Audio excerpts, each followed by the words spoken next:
Hey there, welcome to True Crime Records. Tonight, we're stepping into one of the most disturbing and quietly chilling stories in American true crime history, a story that unfolded not in the shadows of forests or highways, but right in the heart of suburban Houston. Dean Corll.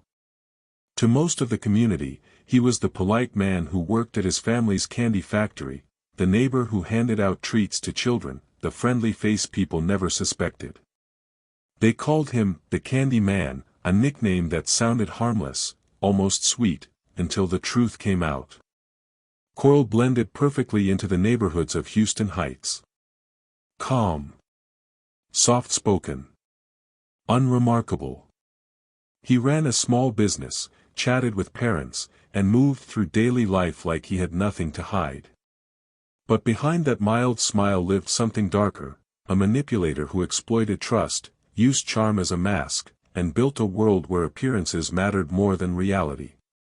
As the city carried on with everyday life, kids riding bikes, families sharing dinners, streets buzzing with summer heat, a circle of secrets formed around Corll. And almost no one saw it happening. Tonight, we're going to walk through that hidden world quietly and carefully, uncovering how someone so ordinary could hide so much for so long. Before we begin, drop a comment and tell me where you're listening from. Now settle in, let the noise of the day fade, and follow me into the quiet darkness of Houston in the early 1970s. This is True Crime Records, and if you're new here, don't forget to subscribe. There's a new story waiting for you every night. Chapter 1, A Quiet Beginning, Childhood and Family Life. Dean Corll's story begins far from the monstrous reputation that would one day haunt Houston. It begins instead in the ordinary rhythms of small-town America, where his childhood passed quietly, marked by a mixture of instability and routine that shaped him in ways no one around him fully understood. Born in 1939 in Indiana, Dean grew up in a family that looked normal from the outside but carried a constant undercurrent of tension. His parents, Mary and Arnold, separated and reunited multiple times during his childhood, creating a cycle of emotional uncertainty that left Dean withdrawn and unsure of his place in the world. He wasn't the kind of child who acted out; instead, he turned inward, responding to conflict with silence rather than anger. Teachers later recalled him as polite, shy, and obedient, a boy no one worried about. He struggled socially, avoided fights, and rarely spoke unless spoken to. He preferred quiet spaces, routine tasks, and the comfort of being unnoticed, habits that would follow him well into adulthood. When his parents finally divorced for good, he and his younger brother went to live with their mother, whose strict and sometimes smothering parenting style shaped the emotional boundaries Dean would develop.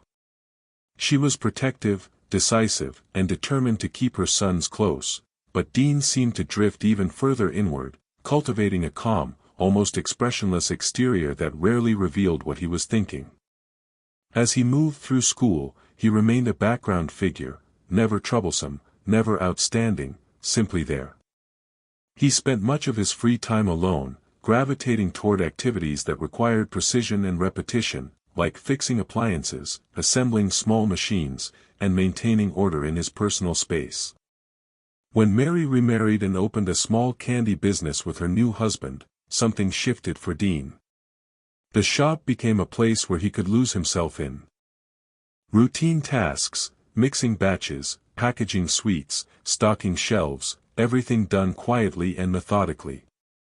The neighborhood children who visited remembered him as the polite young man behind the counter, handing out samples with a soft smile and gentle voice. It was here he first earned the nickname, the Candy Man, long before anyone knew how differently that name would echo through Houston. Dean seemed comfortable in the role of the quiet helper, the reliable son who worked long hours without complaint. His mother trusted him deeply, relying on him to manage parts of the business when she was away, further reinforcing his sense of duty and control, traits that would later twist into something far darker. Yet even during these years, subtle hints of emotional detachment appeared. Dean struggled with empathy, not in an aggressive way, but in an absence of warmth. He could perform politeness, but genuine emotional connection seemed to elude him. Relationships felt transactional, interactions felt rehearsed, and he kept people, especially peers, at a distance. Despite this, he maintained a reputation as a well-behaved young man. Adults admired his respectfulness, children trusted his kindness. He did well in school, particularly in subjects that rewarded structure and detail. But he never developed close friendships, never found a peer group, never learned the natural rhythm of give and take that shapes most childhood relationships. As adolescence arrived, he grew taller, quieter, more withdrawn. His brother remained the more social of the two, leaving Dean even more isolated within his own home. He spent much of his time working, helping his mother run the shop even as the family moved from Indiana to Houston, searching for better opportunities. In Texas, the candy business grew, and Dean took on more responsibility, becoming the steady figure customers recognized. The move gave him a fresh start, new surroundings, new neighbors, new routines, but it didn't change the internal landscape forming quietly behind his calm demeanor. The isolation of his youth had left him practiced at hiding himself, at showing only what others wanted to see. And as he moved through adolescence into early adulthood, this skill became more pronounced. His polite exterior masked a growing need for control, a desire for environments he could manage completely, and an aversion to emotional vulnerability. Nothing about his early life hinted at violence, instead, it hinted at someone who preferred order over chaos, compliance over conflict, silence over transparency. He dated occasionally, though these relationships lacked depth, often ending abruptly without explanation. His emotional distance made connection difficult, but his outward kindness made him appear harmless, even gentle. He lived most of his early life drifting between responsibility and solitude, building a personality that existed comfortably in the background, unnoticed, unchallenged, and unexamined. When his mother eventually divorced again, and Dean returned to working at her newly reopened candy company, he embraced the stability that came with it. The work gave him structure, predictability, and a sense of authority he rarely experienced elsewhere. Children visited the shop regularly, drawn by the free samples and friendly atmosphere. Parents appreciated the wholesome environment. And Dean, always calm and soft-spoken, became a fixture in the community, the kind, quiet young man who worked in the candy store. He seemed stable, trustworthy, integrated into the fabric of daily life. No one watching him then, not his family, not his neighbors, not the children who wandered in after school, could have imagined that beneath that steady exterior, something was slowly taking shape. It wasn't visible yet, not even to those closest to him, but the foundations of his double life were forming quietly, built on isolation, emotional detachment, and a growing need for control that would eventually define everything he became. For now, though, he was simply Dean Corll, the polite helper, the hard-working son, the candy man who smiled at strangers and blended seamlessly into the background of suburban Houston. A man no one looked at twice. A man no one thought to fear. A man whose darkness, still hidden, had not yet stepped into the world. Chapter 2, The Candy Factory, a community built on trust. When the Corll family settled into Houston, the candy business became more than a source of income, it became a kind of identity, a small neighborhood institution that quietly shaped the community's view of Dean and shielded him behind a mask of reliability and harmless charm. The shop itself was modest, tucked between other small stores, its windows filled with jars of brightly wrapped sweets and simple hand-painted signs that made it feel welcoming to families and children passing by. Parents brought their kids after school, and the smell of sugar and warm chocolate drifted through the parking lot on humid Texas afternoons. For Dean, the candy factory wasn't just a workplace, it was a structure, a safe zone where he could melt into routine and avoid the emotional uncertainties that had defined so much of his early life. His mother relied on him for nearly everything, mixing batches, running deliveries, handling inventory, repairing machinery when it failed. In that carefully controlled environment, Dean found comfort in the repetition and predictability that had always soothed him. He learned every step of the operation, every tool on the shelves, every creak of the equipment. And the neighborhood learned to see him as dependable, polite, and soft-spoken. They'd wave to him as he carried boxes out to delivery trucks, ask him about new flavors, and thank him for being so kind to their children. It was during these years that he developed the public persona that would become one of the most effective covers in true crime history, the gentle candy man, the young man who smiled at kids and helped his mother keep a small dream alive.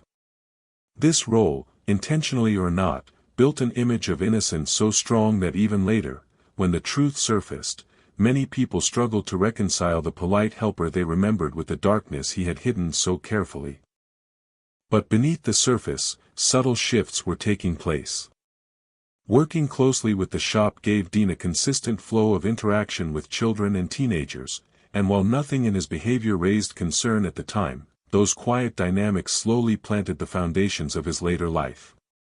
He began offering free samples more frequently, chatting with the local boys who lingered near the shop, sometimes handing out candy on the front steps. To the community, this was simply what friendly shopkeepers did. It was how small-town businesses survived, through generosity, familiarity, and friendliness. But for Dean, these interactions became a way to practice influence, to build comfort in controlling conversations, to test the boundaries of trust that others extended toward him without hesitation. The Candyman image became a kind of shield, a social camouflage that kept suspicion at bay even as his internal world grew increasingly private and complex. At home, he remained quiet, often withdrawn, spending long hours alone in his room when he wasn't working. But at the shop, he could stand behind the counter and play the part everyone expected, polite, respectful, someone who seemed incapable of cruelty. His mother, fiercely protective the way she had always been, often defended him from criticism and reinforced his image as a loyal, hard-working son. To her, he was someone who could do no wrong, someone who needed guidance but not scrutiny. And the community believed her. Even when the business struggled financially, even when minor disputes arose with suppliers or employees, no one questioned Dean's character. He had become too deeply embedded in the neighborhood's daily life, too familiar, too ordinary, to draw suspicion. But as Dean moved into adulthood, his relationship with the candy factory evolved from routine to dependency. It allowed him access to people he could influence, and it provided him with the privacy and control that his emotional detachment seemed to crave. He began spending more time with teenage boys who hung around the area, offering them small jobs, rides home, and the kind of casual attention they interpreted as friendliness. None of these interactions seemed strange to outsiders, because the Candyman persona covered them like a thick layer of sugar over something much darker. The business itself wasn't particularly successful, but in a strange way, that worked in Dean's favor. The quiet nature of the shop meant he could disappear for hours without anyone questioning him. Deliveries ran late. Inventory runs took longer. Machines broke down and needed fixing in the back room where no one watched. He drifted unnoticed through the rhythms of the business, building a life where he was surrounded by trust yet completely unexamined. When the shop eventually closed its doors for good, many remembered Dean as the hard-working son who tried to keep the business alive. They expressed sympathy, told him they appreciated everything he'd done for the neighborhood, and treated him as a young man facing a setback rather than a threat. But for Dean, the closing of the candy factory marked a quiet turning point, the loss of the perfect mask he had worn for years. Without the store, he no longer had built-in access to the kids who visited after school or wandered in during summer afternoons. He no longer had a structured environment where he controlled the flow of interaction. He no longer had the daily rhythms that kept him anchored. And while the community saw the closure as an unfortunate business failure, Dean experienced it more personally, as the disappearance of something stable, something predictable, something that had helped him hide. Yet even as the doors shut, the identity of the Candy Man remained powerfully attached to him. Neighbors still recognized him. Former customers still remembered his politeness. Parents still trusted him. That unearned trust would follow him into the next phase of his life, long after the candy shop itself had faded away. It would become part of the illusion he carried through Houston Heights, part of the persona that made him appear harmless even as his private world drifted further from the image everyone believed. The Candyman nickname, once innocent, would become one of the most chilling symbols in Houston's history, a reminder of how easily evil can hide behind a smile. But at this stage, no one saw that future. The candy shop was gone, but the trust remained, lingering like a familiar sweetness over a community that had no idea how deeply it had been deceived. And Dean Corll, outwardly calm and unchanged, stepped quietly into the next chapter of his life, one that would take him further away from the world of harmless sweets, and deeper into the shadows he had been cultivating behind closed doors. Chapter 3, The Dual Persona Emerges, Charm and Control. As Dean Corll entered his 20s and early 30s, the quiet, polite young man who once stood behind the candy counter began sharpening a second self, one that existed only in private, hidden beneath layers of charm, obedience, and practiced normalcy that he wore like a well-fitted mask. To the outside world, Dean still moved with the same calm precision he always had, still carried himself with the soft-spoken politeness that reassured parents and neighbors, still blended seamlessly into the predictable rhythm of suburban Houston life. But internally, a different landscape was forming, a private world built not on connection or companionship, but on control, secrecy, and a growing fixation on dominating the vulnerable boys who drifted through the edges of his orbit. The closure of the candy shop left Dean with fewer natural excuses to interact with the teenagers he had grown accustomed to seeing, but it did nothing to diminish his desire to maintain influence over young people. Instead, it pushed him to adapt. He began inviting boys to his home, offering them a place to hang out, to listen to music, to drink, to feel seen in a world where many of them were overlooked or dismissed. Some of these teens came from difficult homes, some were runaway-prone, some were simply drawn to anyone who treated them with attention and ease. Dean learned to identify the cracks in their lives the way others might study patterns in a machine, observing what they needed, what they feared, what made them trust. He didn't raise his voice. He didn't threaten. He didn't posture like the stereotypical tough men who populated Houston's rougher neighborhoods. Instead, he created an environment where he appeared like a benevolent older brother, relaxed, approachable, always willing to provide food, a place to crash, a sense of belonging. It was manipulation wrapped in warmth, deception coated in honey. And yet, because Dean operated in such a soft-spoken, almost emotionless way, most of the boys who visited never fully understood how thoroughly he analyzed them. His ability to hide his intentions behind a calm demeanor became one of his greatest weapons. He rarely displayed anger or impulsiveness. He avoided confrontation. He diffused tension by agreeing, nodding, appearing patient. These traits, so valued in ordinary life, made him nearly invisible as a threat, even as he quietly evaluated which boys were easily influenced, which ones craved approval, and which ones could be drawn further under his control. It was during this period that he met David Brooks, a teenager who would become central to Corll's growing double life. Dean recognized Brooks's vulnerabilities immediately, the instability, the desire for belonging, the need for validation, and slipped seamlessly into the role of mentor, provider, and, eventually, manipulator. Brooks, still young and impressionable, saw Dean as someone who cared about him, someone who offered stability when other adults in his life did not. That misplaced trust became the soft clay Dean molded over the years, shaping Brooks into someone dependent on his approval. Corll's charm was never loud or charismatic, it was quiet and calculated, the kind of charm that doesn't attract crowds but instead targets individuals who slip through society's cracks. He learned how to speak softly when others would shout, how to offer comfort when others offered criticism, how to create a sense of safety that made boys lower their guard. Parents never suspected anything unusual. They saw Dean as a somewhat awkward but harmless presence, a man who didn't drink heavily, didn't cause trouble, didn't socialize much, but always greeted neighbors politely. His clean-cut appearance, his hard-working nature, and his unthreatening manner made him blend into the moral fabric of the community with ease. It was this dichotomy, the gentle facade and the hidden world, that marked the beginning of Corll's transformation from troubled loner to manipulative predator. His public life remained as ordinary as ever. He worked various jobs, including as an electrician, where co-workers described him as reliable but distant. He performed tasks with quiet diligence, rarely joked, never caused conflict. But outside those structured environments, the private version of Dean grew bolder, more confident, and increasingly certain that his careful politeness granted him immunity from suspicion.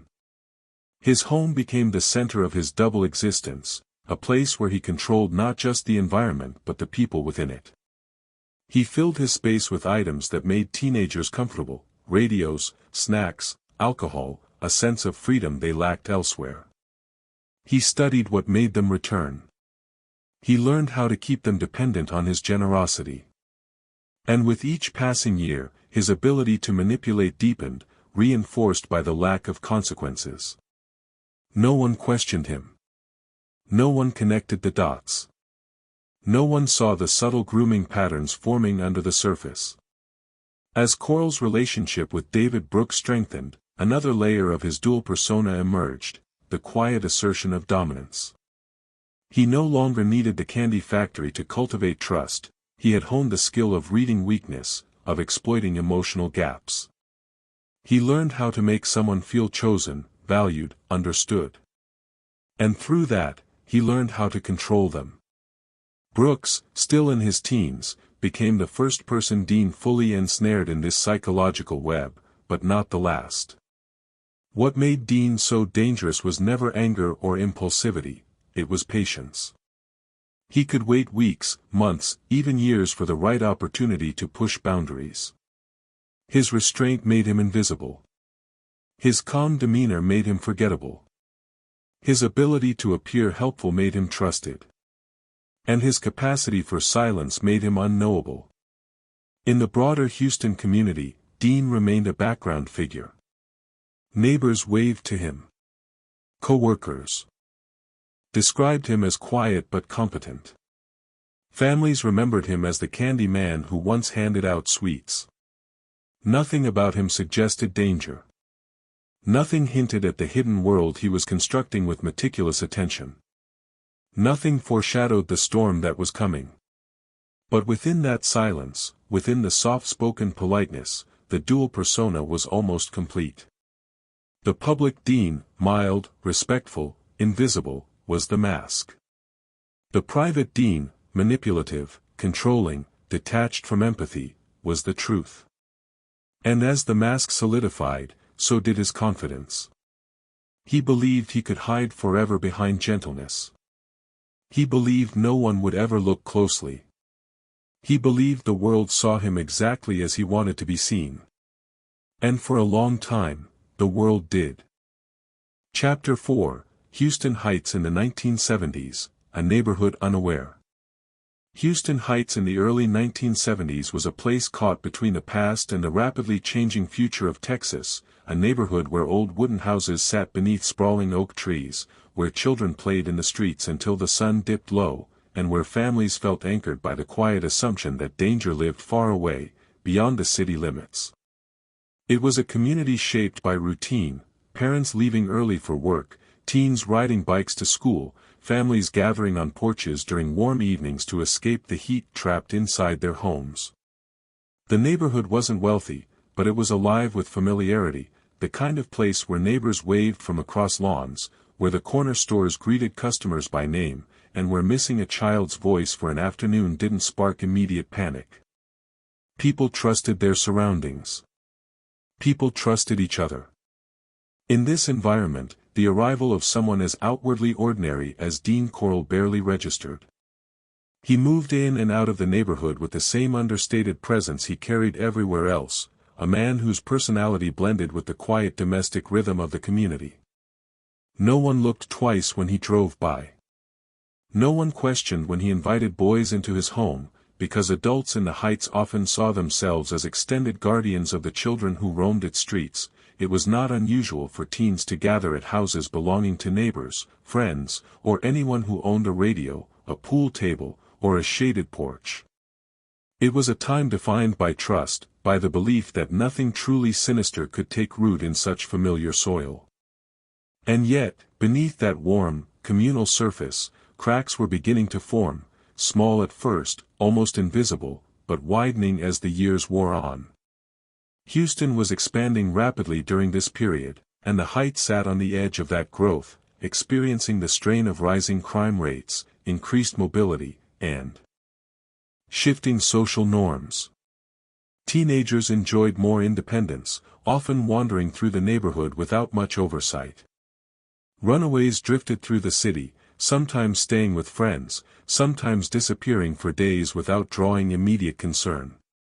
Police carried the same assumptions many families did, believing that most missing boys were simply rebellious teens who would return when they grew tired of freedom. These cultural blind spots created an environment where patterns of disappearance were dismissed before they could be recognized, where parents' concerns were softened by reassurances that their sons were probably with friends, probably avoiding responsibilities, probably exploring the broader world. And in the middle of this atmosphere, this perfect blend of trust, independence, and institutional complacency, Dean Corll began planting seeds that would later grow into one of the most horrifying criminal patterns the city had ever seen. The way he moved through the Heights seemed harmless enough. He greeted neighbors politely, offered rides to kids who lingered outside, and provided a place for teens to hang out when they wanted to escape the heat or the tension of their own homes. Adults appreciated that he never raised his voice and never caused trouble. Teens liked that he didn't treat them like children. The quiet respectability of his public life shielded him completely, giving him the freedom to interact with vulnerable boys who were quietly slipping through the cracks of the community. The neighborhood itself contributed to the illusion. Streets were often unlit at night, leaving pockets of darkness where people passed without being seen. Houses, though close together, sat behind tall shrubs or fenced yards that offered privacy rather than visibility. The humid Texas nights kept windows open but curtains drawn, fostering a sense of closeness without encouraging observation. It was a neighborhood built for privacy without realizing the consequences. And Dean used that privacy like a tool. He understood the rhythms of the streets, the times when parents were at work, the places teenagers liked to gather, the houses where arguments led kids to wander off for a few hours. He noticed which boys seemed lonely, which ones were rebellious, which ones needed attention. He didn't stand on corners looking suspicious, he didn't lurk in shadows. Instead, he existed inside the neighborhood's routines, quietly absorbing its patterns until he knew the community better than it knew itself. As more boys began disappearing, families struggled to articulate their fears. Some parents insisted their children would never run away. Others admitted their sons had talked about leaving home before. Police, overwhelmed by other citywide issues, often interpreted the cases as typical runaway behavior. And because the missing were boys, independent, restless, often overlooked, their absence didn't create the same alarm that might have followed if young girls had begun disappearing in the same numbers. The Heights was, in many ways, the perfect environment for someone like Corll, someone who relied on invisibility, routine, and the unquestioning trust of a community that believed it knew its neighbors well enough to distinguish danger from safety. The truth was that most people in the Heights didn't know their neighbors nearly as well as they assumed. They knew faces, names, quick greetings across lawns, but not the private lives behind closed doors. And because the surface looked calm, everyone believed the foundation beneath it was stable. Corll's dual persona thrived in that gap between assumption and reality. He understood how to appear helpful, how to offer small acts of kindness that cemented trust, how to keep his voice soft enough and his gestures controlled enough that no one felt threatened by him. He didn't cause disruptions. He didn't stir gossip. He didn't break the social rules of the neighborhood. He lived quietly. methodically, becoming a piece of the environment rather than an anomaly within it. As the early 1970s unfolded, the Heights became a place marked by a subtle but growing tension. Parents whispered about the boys who never came home. Flyers appeared on telephone poles. Rumors circulated among teenagers about a man who offered rides or invited kids over too often. Some boys stopped walking certain streets at night. Others ignored the warnings entirely. But the deeper truth, that something systematic was happening, remained buried beneath layers of denial, hope, and the comforting belief that their quiet community was safe from real evil.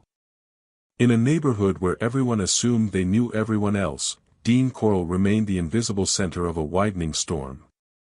His home, plain and unremarkable, blended into the rows of similar houses. His face, unspectacular and calm, blended into the flow of people walking to work or sweeping their porches. His behavior, quietly deliberate, blended into the social fabric of a community built on trust. And as he moved through Houston Heights, unnoticed and unquestioned, the city remained unaware that the Candy Man had already begun transforming their safe, familiar streets into the hunting ground of one of the most disturbing predators in American history. Chapter 5, Recruiting the Inner Circle. Henley and Brooks enter the picture.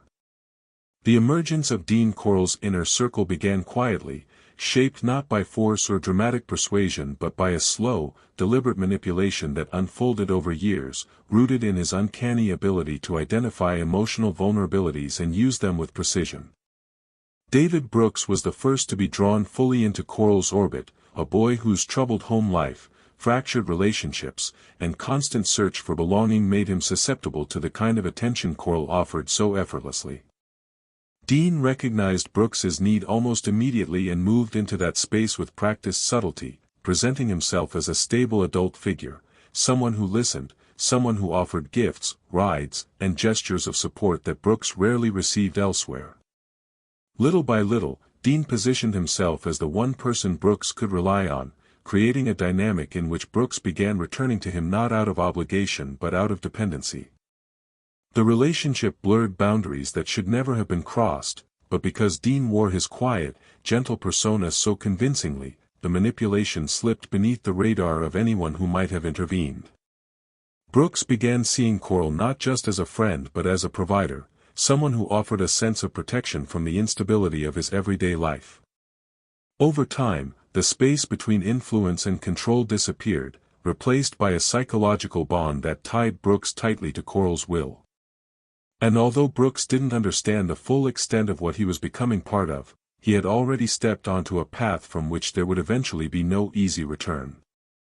Around this period, Corll's life intersected with Elmer Wayne Henley, another teenager from a difficult family background who, like Brooks, longed for a sense of direction and stability.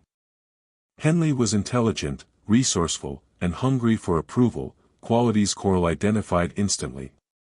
Where Brooks responded to nurturing and gifts, Henley responded to validation and purpose.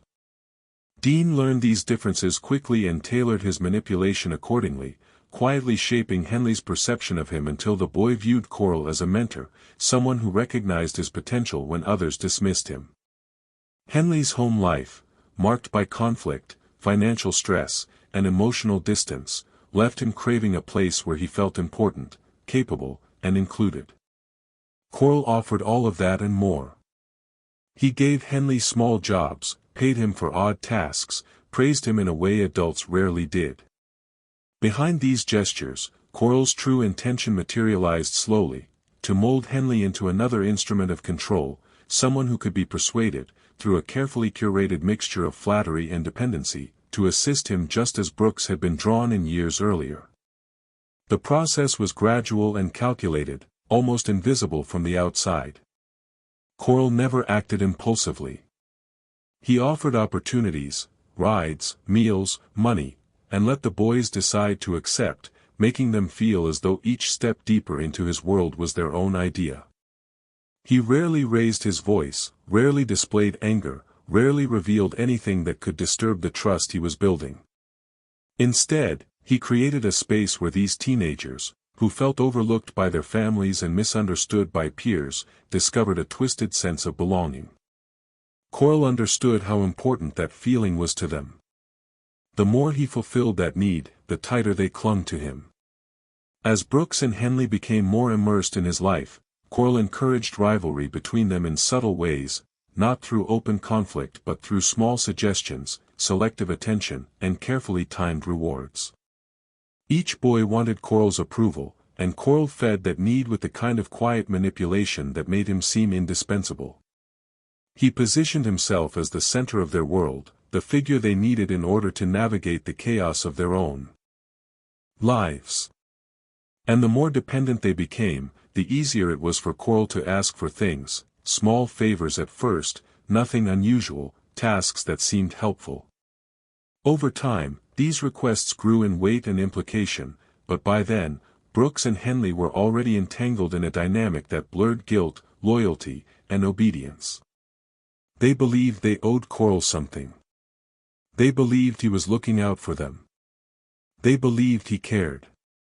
Henley, in particular, responded to promises of responsibility and purpose. Corll flattered him, praised his reliability, and subtly suggested he was strong enough, mature enough, to handle things others could not. This psychological grooming laid the groundwork for Henley's eventual role in Corll's deepest schemes. At the same time, Corll kept Brooks emotionally tethered with gifts, money, and the constant reinforcement of a bond that felt more like survival than friendship. Brooks, who had been connected to Corll for years, viewed him with an unsettling combination of loyalty and fear, a mixture that made it extremely difficult for him to pull away even when he sensed something was profoundly wrong. The dynamic between the three formed a triangle of influence, Corll at the center, the boys orbiting around him, gradually stripped of the perspective they once had. To outsiders, the relationships looked like nothing more than an unconventional friendship between an older man and two troubled teens. In the Heights, this wasn't uncommon. Adults often took interest in neighborhood kids, offering guidance or odd jobs. What made Corll different was not visible from the surface. His manipulation worked precisely because the boys he targeted came from instability. Their need for belonging blinded them to the imbalance in the relationship. Corll exploited every insecurity, every argument at home, every moment they felt unwanted. He positioned himself as the one constant in their lives. And because Brooks and Henley were teenagers, caught between childhood vulnerability and the illusion of independence, they didn't see the net closing around them until they were tangled so deeply in Corll's control that they couldn't distinguish their own choices from the influence he exerted. As their involvement deepened, Corll began testing the limits of their loyalty. He introduced scenarios that challenged their morality but framed them in ways that made resistance feel like betrayal. He reinforced a narrative that they were a team, that they understood each other in ways outsiders never would, that what they did together was bound by secrecy and trust rather than wrongdoing. This transformation didn't happen overnight, it unfolded slowly, quietly, in the shadowed corners of Corll's life where charm and control overlapped seamlessly. The neighborhood saw nothing unusual. The boys' families assumed they were spending time with friends. Teachers noticed nothing alarming beyond the typical restlessness of adolescence. Corll himself remained as calm and polite as ever. No raised voices. No suspicious behaviors. Nothing that hinted at the power he held over two teenagers who had drifted into his influence without realizing the cost. And as Brooks and Henley became inseparable from Corll's private world, the Candyman's mask, and the trust it commanded, became stronger than ever, protecting him as he stepped further into the darkness he had been cultivating since the first seeds of manipulation took root. Chapter 6, A House of Secrets, Corll's Private Spaces. Dean Corll's home became the true heart of his double life, a place where the quiet, polite exterior he showed the world dissolved into a carefully constructed environment designed for secrecy, control, and manipulation, an environment that, to outsiders, appeared completely ordinary, even mundane, but in reality held the darkest corners of his private world. From the outside, Corll's houses, whether the small rental homes he cycled through or the more permanent spaces he occupied in the Heights, looked like any other residence in the neighborhood: plain siding, modest yards, curtains drawn against the Texas heat. Neighbors rarely saw anything unusual. They might catch glimpses of teenage boys coming and going, might hear music drifting out on humid evenings, but none of it looked strange enough to raise concern. In the Heights, it wasn't uncommon for teens to gather at the home of an adult who owned a pool table or had extra space to hang out. And Corll played the role of the quiet host with practiced ease. His home, however, was shaped with intention. Every object had a purpose, every room served a function, every pattern of the space reflected the control he valued so deeply. Corll kept his houses impeccably neat, almost unnaturally ordered, a place where every piece of furniture sat precisely where he chose, where the blinds were always positioned to shield the interior from outside eyes, and where the atmosphere carried a strange stillness no one could quite describe. While most homes in the Heights echoed with the noise of family life, children arguing, radios playing, conversations drifting down hallways, Corll's home remained unnervingly quiet when he was alone. The silence seemed to be part of the structure itself, as though the walls absorbed sound rather than reflecting it. Visitors, especially the teenagers he invited, often remarked internally on the odd calm that hung inside his homes, a feeling they couldn't articulate but often dismissed because Corll himself appeared so composed. Over time, he began filling the space with items that made it easier to attract and retain the attention of teenage boys: radios, alcohol, snacks, and eventually drugs. The setup was casual enough to seem harmless, but in reality it served as bait, drawing the boys deeper into his world and increasing their reliance on him. Everything in Corll's home reinforced his control.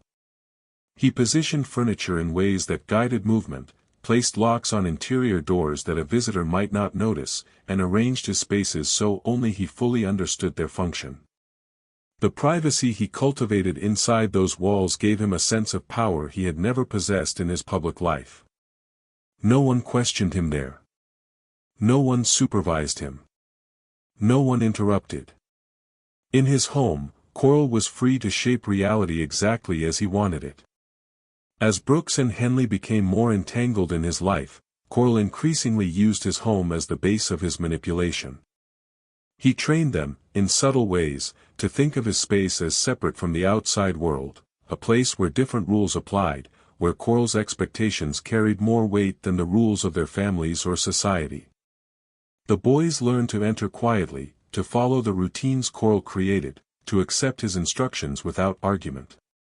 The house itself trained them, absorbing their footsteps, silencing their hesitation, reinforcing the atmosphere of secrecy that Corll demanded.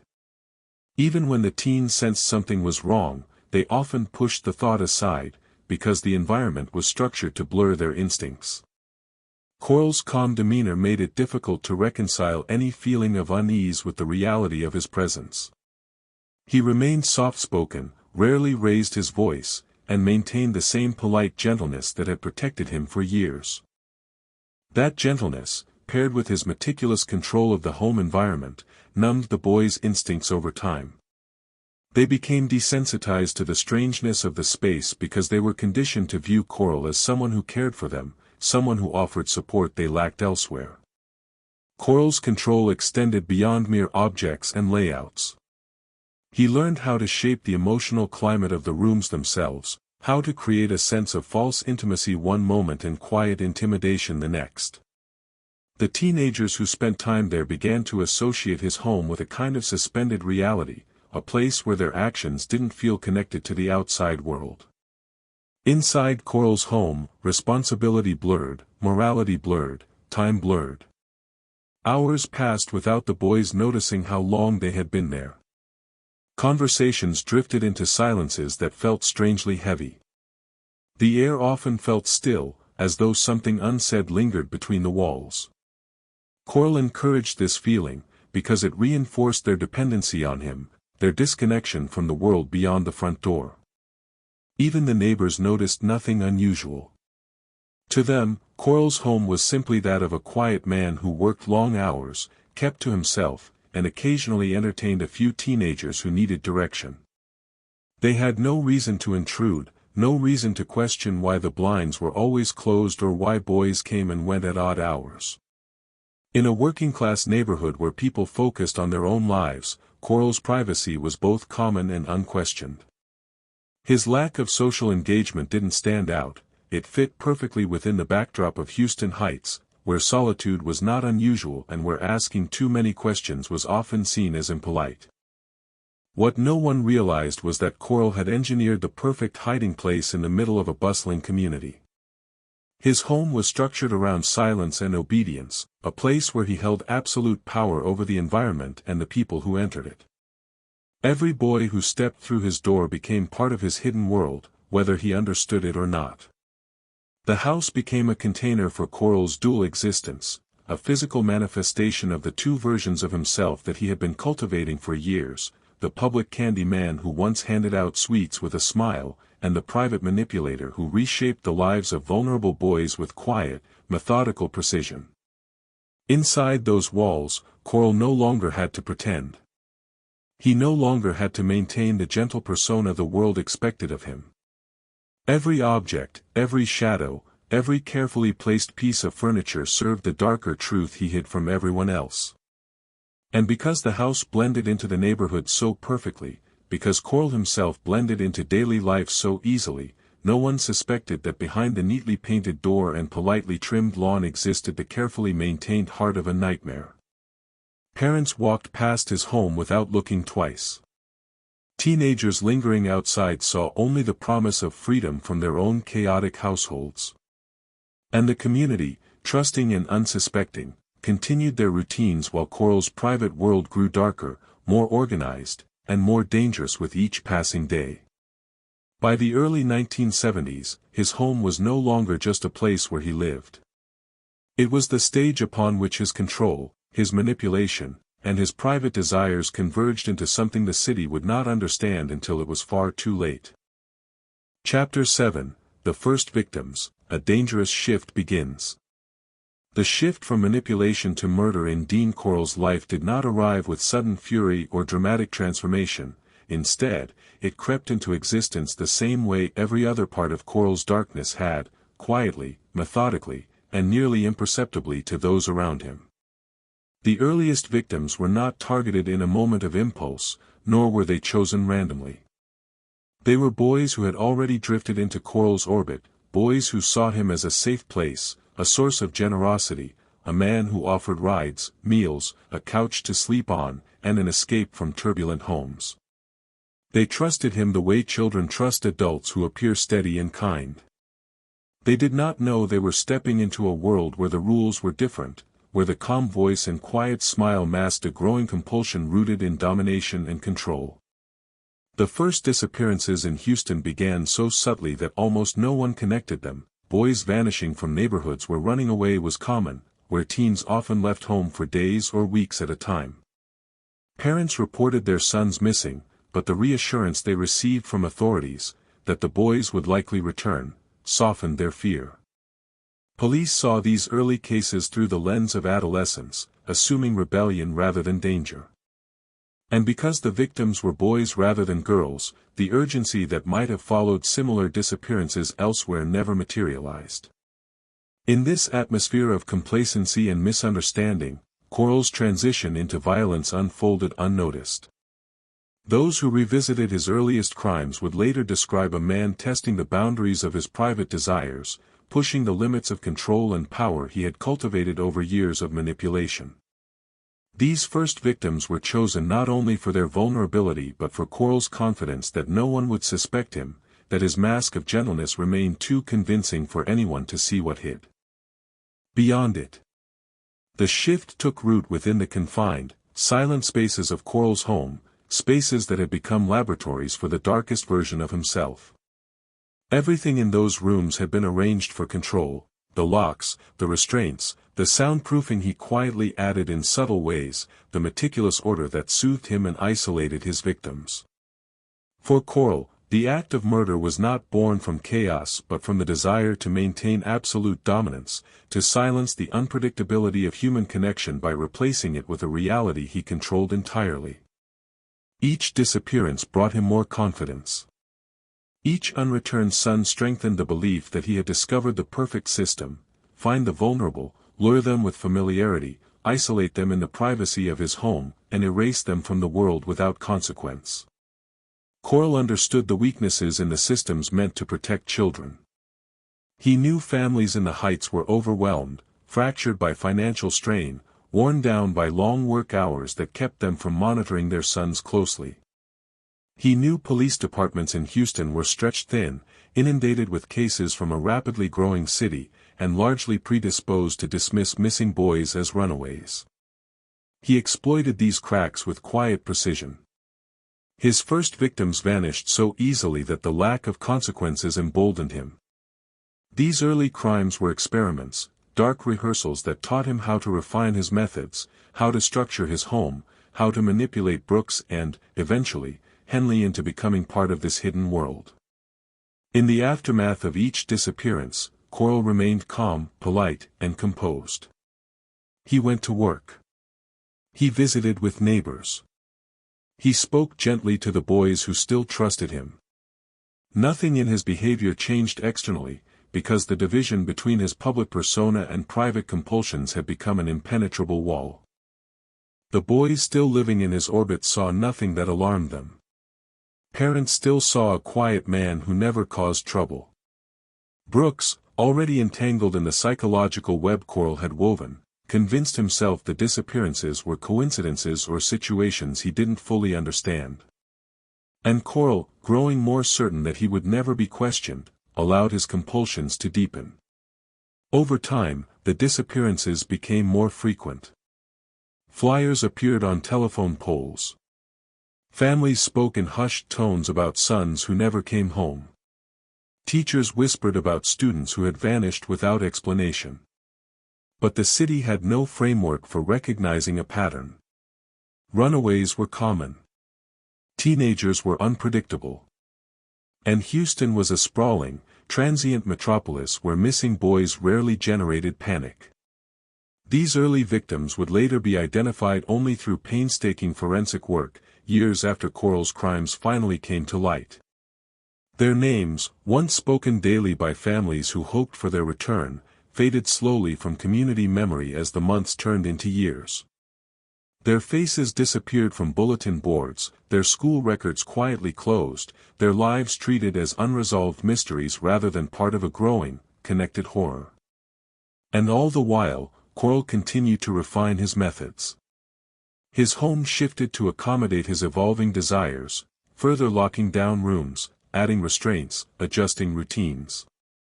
He crafted a system where victims had no opportunities for escape, no chances to call for help, no ability to resist the environment he controlled with unnerving calm. As Brooks and Henley became more deeply entrenched in Corll's world, the dynamic around the disappearances shifted as well. Their complicity grew not through sudden transformation but through slow, corrosive exposure to Corll's influence. They saw things they didn't fully understand. They participated in acts that clouded their own sense of morality, distorting their perception of right and wrong. Under Corll's guidance, the line between victim and participant blurred until the boys themselves could no longer articulate how they had arrived at the point where they stood. Meanwhile, families in the Heights grew increasingly uneasy. Mothers sat awake at night wondering why their sons hadn't come home. Fathers began searching neighborhoods themselves, calling friends, questioning acquaintances. But whenever they reached out to authorities, the reassurances were the same: boys run away, boys come back, boys seek freedom. Parents clung to these explanations because the alternative, a predator living quietly in their neighborhood, felt unthinkable. And so, Corll's earliest victims remained invisible. Their disappearances became background noise in a city overwhelmed by growth, crime, and social upheaval. No one saw the pattern. No one connected the threads. No one suspected that the polite, quiet man who kept to himself was the common denominator. Corll's first victims vanished into silence, leaving behind families who searched and waited, never imagining the truth. And as the city carried on its daily routines, Corll's confidence grew, his compulsions deepened, and the Candyman stepped more fully into the role he had been quietly constructing, a predator hidden behind the gentlest mask, operating in the heart of a community that never realized a monster was living among them. Chapter 8, The Pattern Grows, Disappearances Across Houston. As the months turned into years, the disappearances across Houston transformed from isolated tragedies into a quiet, expanding pattern that no one fully recognized, a pattern that stretched from the heights to the outskirts of the city, touching families who never imagined their sons could vanish without a trace. Houston in the early 1970s was a city bursting with growth, its neighborhoods shifting with waves of new residents, its streets crowded with young people drifting between jobs, schools, and the restless energy of adolescence. In that environment, boys went missing with troubling regularity, some runaways, some victims of family conflict, some simply lost in the chaos of a changing city. But beneath that natural churn, something darker wove its way through the population, a quiet thread of disappearances that pointed back to one man, though no one yet saw the connections binding the cases, Dean Corll. As he refined his methods and strengthened his control over Brooks and Henley, Corll expanded his reach beyond the heights. He learned which areas of the city were most vulnerable, which neighborhoods had boys who wandered the streets at night, which gas stations and convenience stores attracted teens looking for rides or quick jobs. He developed an eye for opportunity, noticing which boys looked troubled, lonely, or eager for someone to pay attention to them. Corll's calm, unthreatening demeanor made it easy for these boys to trust him. They stepped into his car without hesitation. They followed him into quiet streets without fear. They entered his home believing they had met someone kind, someone who understood them in a way adults rarely did. And each of these boys, whose lives had already been threaded with hardship, became part of a widening pattern of vanishing teenagers that police departments struggled to interpret. Parents reported their sons missing, often with shaking voices and rising desperation, but time and again, they encountered the same response: teenage boys ran away. Teenage boys were restless. Teenage boys eventually came home. And because some boys did return weeks or months after leaving home, these explanations felt just plausible enough to quiet panic for a little while, but only for a little while. As more boys disappeared across the city, the community's sense of security eroded quietly. Families who once allowed their children to roam freely began to worry. Some parents warned their sons not to accept rides from strangers. Some insisted on curfews. Others prayed silently, hoping their children would not become the next name whispered among neighbors. But the warnings, scattered and inconsistent, lacked clarity because no one understood what they were fighting. No one knew a predator walked the same streets their children played on. No one imagined the disappearances were connected. Meanwhile, Corll grew bolder. His confidence, nurtured by the lack of consequences he had faced for years, solidified into a near certainty that he would never be caught. He had perfected his system: lure, isolate, overpower, erase, and he executed it with chilling consistency. His home, already transformed into a place of captivity and control, became the endpoint of a route he traveled again and again, picking up teenagers who trusted the wrong man at the wrong moment. Each disappearance followed the same pattern: boys leaving home late at night, boys heading to friends' houses and never arriving, boys seen getting into a car resembling Corll's.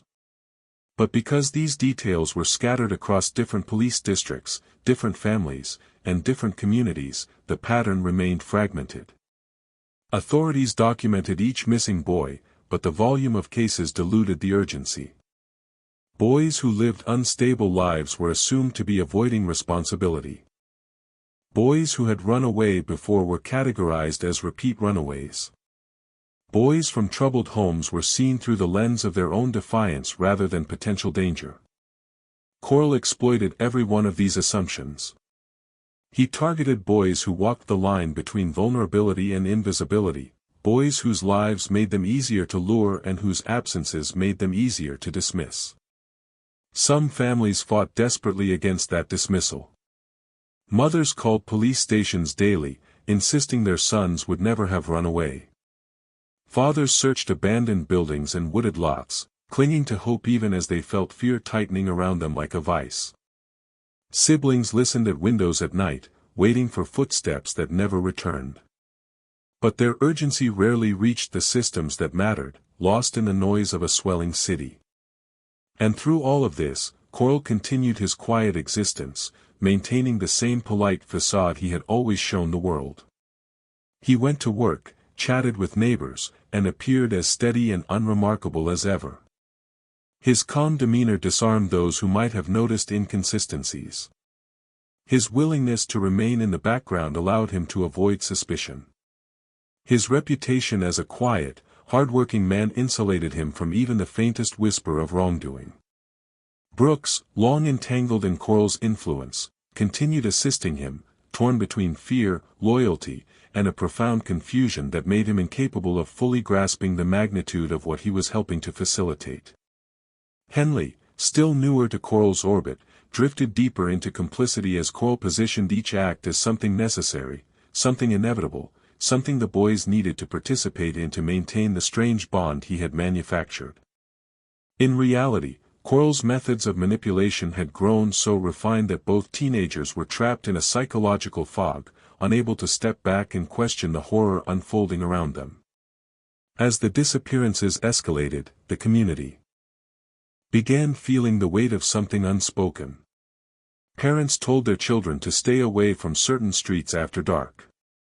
Teenagers whispered rumors to each other, stories of boys who got into cars and never came back, of someone driving around offering money or work, of a man who seemed too interested in boys who didn't have anyone looking out for them.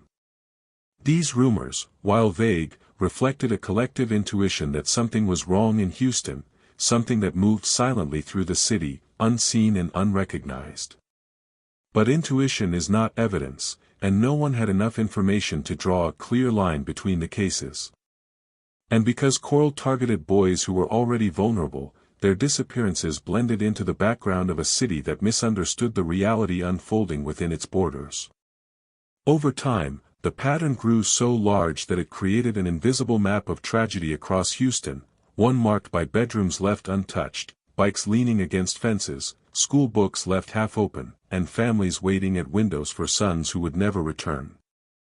It was a pattern that stretched across neighborhoods, across social classes, across cultural divisions.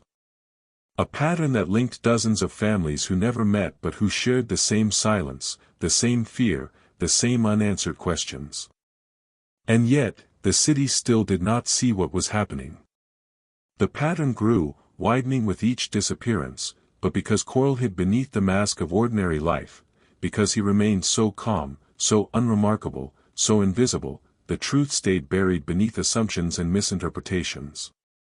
The disappearances became a quiet crisis, haunting the city in whispers rather than headlines, shaping the lives of countless families while the man responsible continued his daily routines as though nothing at all had changed. And as Corll's actions escalated, the threads of this pattern began weaving themselves tighter, drawing Brooks and Henley further into the darkness, drawing more families. Chapter 9: The spiral deepens: control, ritual, and routine. As the pattern of disappearances tightened its hold on Houston, Dean Corll's inner world shifted from experimentation to ritual, forming a dark and methodical routine that governed his private life with chilling precision. The quiet homes he occupied became stages where every object, every movement, and every moment was dictated by Corll's need for absolute control. Over time, he no longer operated from impulse but from structure. His actions followed a rhythm that made him feel both powerful and shielded, as though the consistency of his routine rendered him invisible to anyone who might otherwise have noticed the darkness building behind his calm exterior.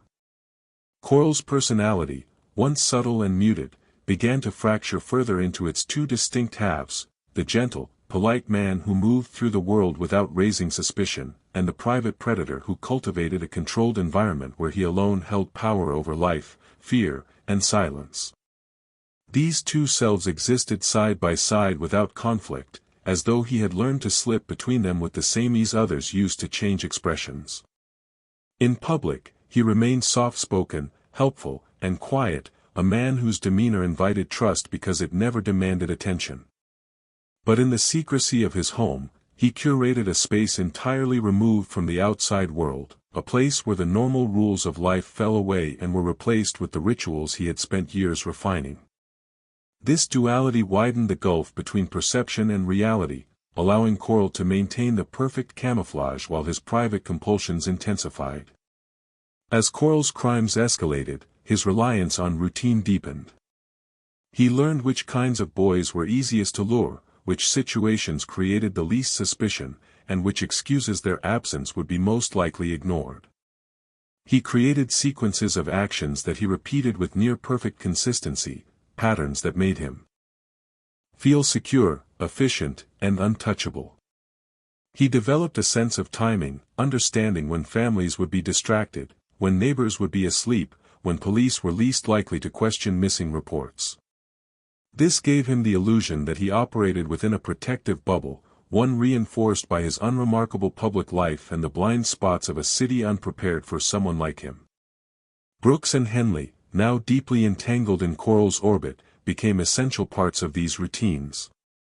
Their involvement was neither constant nor predictable, but Corll had molded them into roles that extended his control. Brooks had been conditioned over years to see Corll as a protector, someone who cared for him and provided for him. That belief, mixed with fear and emotional dependency, made Brooks easy to manipulate. Henley, on the other hand, responded to Corll's skillful use of validation. He wanted to prove himself, to belong to something, to feel capable in a world that had given him few opportunities to succeed. Corll used these vulnerabilities to shape both teenagers into accomplices, whether through subtle coercion, emotional manipulation, or direct threats that were cloaked as warnings meant for their own good. Their sense of right and wrong grew distorted inside Corll's controlled environment, and over time, both boys became part of the rituals that defined his darkest routines. Meanwhile, Corll's methods of maintaining control evolved in ways that revealed the breadth of his psychological dominance. He rarely raised his voice, and he almost never displayed anger. Instead, he cultivated an atmosphere of oppressive calm, one where silence carried more weight than words, where the rules were understood without needing to be spoken aloud. Victims were trapped not only by physical restraints but by the suffocating atmosphere of authority Corll projected inside his home. That authority extended to Brooks and Henley as well, who learned to read his moods, follow his instructions, and avoid questioning the things they did not fully understand. The emotional manipulation Corll exerted over them became as binding as any physical constraint. Outside, the city continued to expand, and the community continued to overlook the patterns forming beneath its surface. Families were overwhelmed by their own lives, neighbors remained polite and distant, and police departments, spread thin by crime rates rising across Houston, were still convinced that most missing boys were simply runaways. The lack of external pressure allowed Corll's rituals to continue uninterrupted. Every disappearance that went uninvestigated reinforced his belief that he was untouchable. Every frustrated parent who struggled to get authorities to take them seriously validated Corll's assumption that no one could see through his façade. The silence surrounding his earliest victims became a shield, encouraging him to push further into his compulsions. Over time, Corll's rituals grew more entrenched, more calculated, and more routine. His home transformed into a controlled environment where the lighting, the layout, and even the temperature served his purposes. Certain rooms became associated with specific stages of his routine. Certain objects were placed with deliberate intent.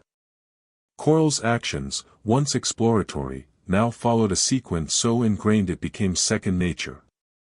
Each step reinforced the next, creating a cycle that fed both his desires and his sense of dominance. And through all of it, he maintained the same quiet public persona that kept suspicion at bay. Neighbors still saw him as a polite, harmless man who worked hard and kept to himself. Families never connected their missing sons to him because nothing about Corll fit the image of a predator. His calmness, his neat appearance, his unassuming lifestyle, all of it worked to hide the reality behind his walls. Even as the number of disappearances grew, the city lacked the framework to understand what was happening. There was no shared narrative, no collaboration between districts, no system in place to recognize patterns across a sprawling, rapidly growing metropolis. Corll's crimes existed in the blind spots of a city focused on other problems, allowing him to continue refining the rituals that anchored his private world. As the spiral deepened, the psychological hold Corll had over Henley and Brooks tightened. They were drawn deeper into his routines not through sudden decisions but through a gradual breakdown of their own moral boundaries. Each involvement, no matter how small, made it harder for them to pull away. Corll understood that entanglement better than they did. He knew that once someone crossed a line, even reluctantly, they became easier to control. He relied on that truth, using it to secure their continued participation in his private rituals. And while Corll's actions grew increasingly organized and deliberate, the community remained unaware. The disappearances of teenage boys blended into the background noise of a city struggling to keep up with its own growth. Parents grieved alone. Police worked within limited systems. Neighbors whispered vague fears without clear direction. No one understood what moved silently through their streets. And Corll, shielded by routine and invisibility, moved deeper into the darkest version of himself, convinced that his rituals would continue indefinitely, convinced that no one would ever see through his gentle mask, convinced that the pattern he had woven across Houston would remain unnoticed forever, until something finally shattered the illusion he had crafted so carefully. Chapter 10, The Basement and the Board, A Ritual of Control. The deeper Dean Corll fell into his compulsions, the more his home transformed into a meticulously engineered environment built for one purpose: control. At the center of this transformation was the wooden torture board, an object that would later become the most haunting symbol of Corll's private world, a device constructed with a precision and intent that revealed just how far he had spiraled into darkness. To outsiders, the board was nothing more than a piece of plywood, something that might have been used for home repairs or carpentry projects.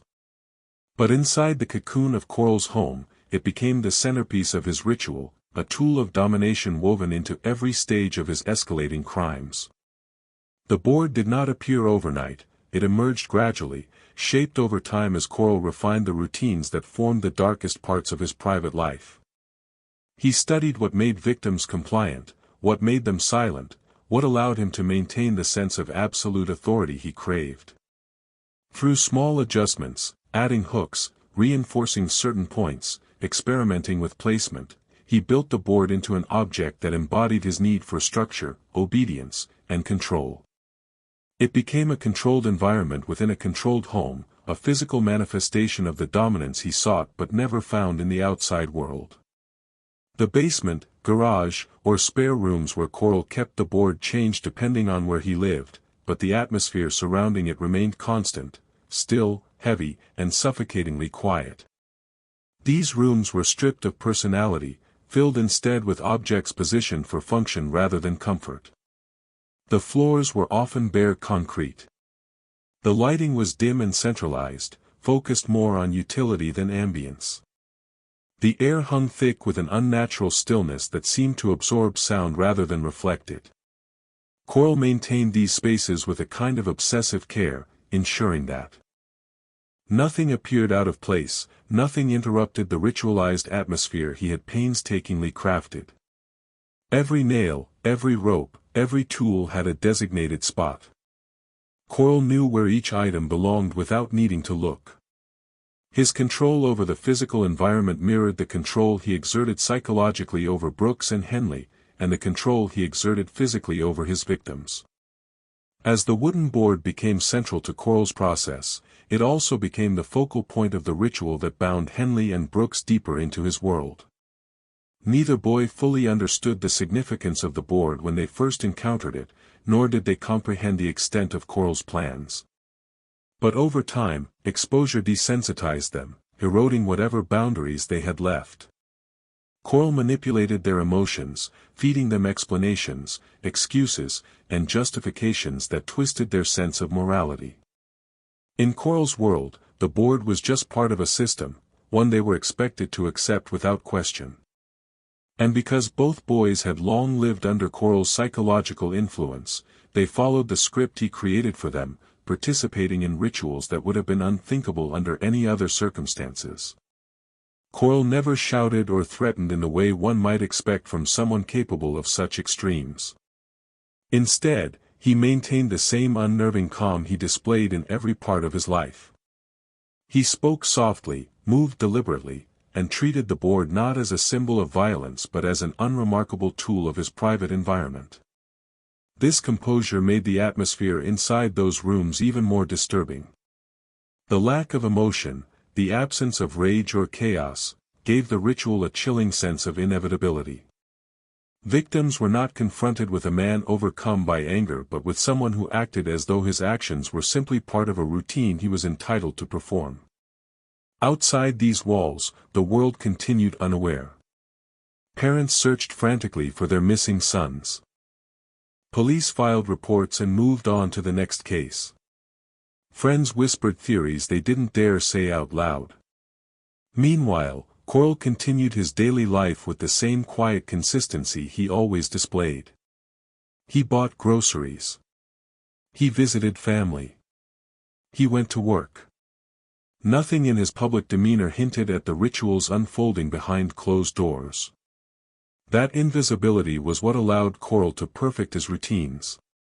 Without fear of interruption or suspicion, he refined every aspect of the process, from the way he lured boys into his home, to the way he isolated them, to the way he maintained complete control once they entered the private spaces defined by the board. The stability of his public life created the illusion of safety, allowing his private compulsions to escalate unchecked. Even Brooks and Henley, who were involved more deeply than anyone, struggled to reconcile the two versions of Corll, the gentle man who gave them money, rides, and attention, and the quiet predator who moved through his ritual with mechanical precision. Their confusion became another tool Corll wielded, another form of control. The more conflicted they felt, the more they relied on Corll's guidance, his explanations, his emotional manipulation. He presented himself as the only stable force in their chaotic lives, even as he dragged them into the darkest corners of his own. In the basement or spare room, where the board stood as a silent witness to Corll's compulsions, time seemed to lose meaning. The air felt heavy and stale, as though it belonged to another world entirely. Corll's movements became predictable, rhythmic, almost rehearsed. The way he positioned the board, the way he prepared the room, the way he controlled the environment, all of it reflected a ritual he had shaped through countless iterations. The room was a reflection of his internal universe, a universe where he alone dictated reality, where empathy was absent, where the silence of the space mirrored the silence he imposed on his victims. Each time Corll used the board, his sense of invulnerability grew stronger. The disappearances continued without consequence. The police remained unaware. Families were left to grieve in confusion. Brooks and Henley remained trapped in a cycle of fear, dependency, and emotional erosion. And Corll, shielded by his calm exterior and the chaos of a city too overwhelmed to see the pattern forming beneath its surface, descended deeper into ritualized violence. The spiral had reached the point where Corll no longer feared exposure. Behind the door of his small homes, shielded by polite smiles and the trust of a community that never looked closely, he believed his private world could continue indefinitely. And as long as the board remained in place, silent, hidden, and central to his ritual, Corll felt untouchable, protected by the façade he had spent years perfecting.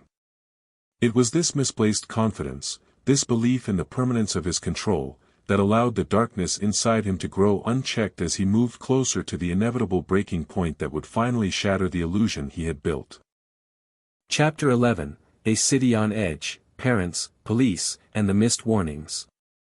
As the disappearances continued to ripple across Houston, the city entered a strange state of tension, one where worry crept slowly into neighborhoods, where parents whispered at kitchen tables, and where the sense of safety that had once defined the Heights began to erode in subtle, unsettling ways. At first, the missing boys were viewed as isolated incidents, tragedies tied to broken homes, troubled teens, or personal rebellion.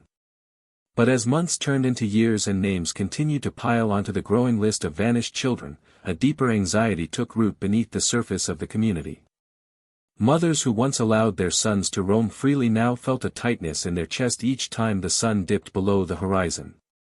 Fathers who once dismissed warnings as overprotectiveness began sitting awake at night, staring at empty bedrooms and listening for footsteps that never returned.